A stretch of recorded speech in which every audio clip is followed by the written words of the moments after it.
This is DawgNation's coverage of the NFL Draft, presented by Kroger. Now, here's our insiders, Mike Griffith and Connor Riley. Hello, everyone, and welcome into another edition of Dogs in the Draft. My name is Connor Riley. I am joined today by Mike Griffith, and we're going to talk about maybe the best leader in Kirby Smart's time here at the University of Georgia. We were talking about offensive lineman Sedrick Van Pran. Mike, what does Sedrick Van Pran bring to the next level, and what is an NFL team potentially getting in the Georgia captain? Just an incredibly high football IQ guy, Connor. I mean, this is a guy that's going to walk in the locker room with the attitude of a veteran. Now, when you look at the athleticism, and for what it's worth, these guys are better than athletes than 999.99% people on the planet. But relative to some of the other centers in the draft, he's probably not in the top 2 or 3. That's going to hurt Sed's draft stock a little bit. I think his experience, I think his attitude, I think his interviews went outstanding.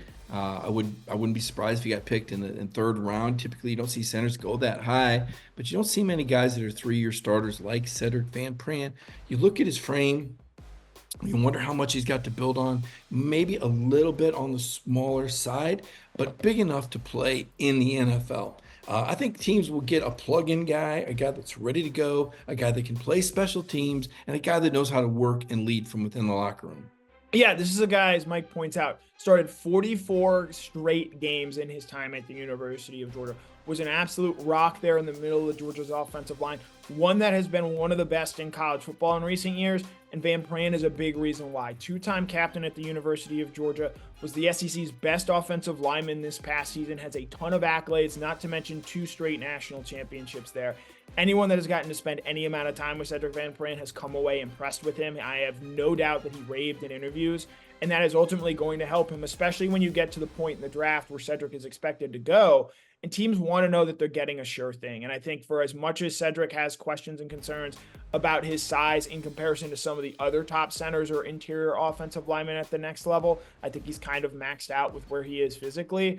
He brings all the intangibles and all the right stuff to this team. And even as a college player, he approached every single day like he was a professional. And I think that is absolutely going to help his draft stock at the next level. I think in terms of where he might go, you could see him, as Mike pointed out, end of the 3rd round, beginning of the 4th round. He might have to wait a while, but this is a guy, All-American in his time at Georgia, is absolutely going to make an NFL team better. And from a leadership standpoint, is a guy that it wouldn't surprise me not to compare him to Jason Kelce, because that's a wildly unfair comparison, but a guy who can be a real leader for a franchise for a long, long time. So for Mike Griffith, my name is Connor Riley. Today we were discussing Sedrick Van Pran and what he brings to the NFL on another episode of Dogs in the Draft.